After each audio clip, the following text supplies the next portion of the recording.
হাঁটু সমান পানির মধ্যে দিয়ে ত্রাণ বিতরণ কর্মসূচি চলছে। তো দেশের বিভিন্ন জায়গা থেকেই প্রচুর ত্রাণ আসছে ফেনী, কুমিল্লা, নোয়াখালী, লক্ষ্মীপুর এই সকল জেলাতে।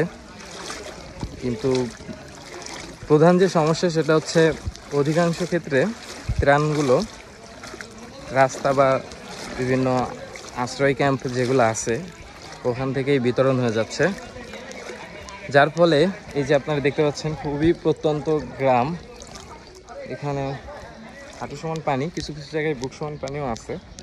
তো এই সকল এলাকার এবং অঞ্চলের মানুষজন কিন্তু ওভাবে ত্রাণ সামগ্রী পাচ্ছেন না। তো আমরা ইনশাল্লাহ চেষ্টা করছি সবাইকে যেন বাসাতে পৌঁছে দিতে পারি। আমরা একটি ঘর দেখতে পাচ্ছি, আপনারা দেখতে পাচ্ছেন যে ঘরটি পানির নিচে তলিয়ে গেছে।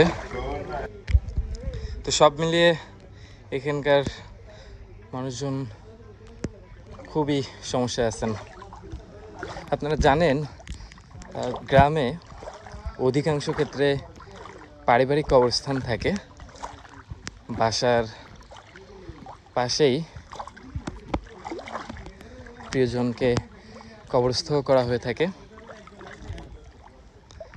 তো এখানে আমরা দেখতে পাচ্ছি কবরগুলো ডুবে গেছে, খুবই ভয়াবহ অবস্থা।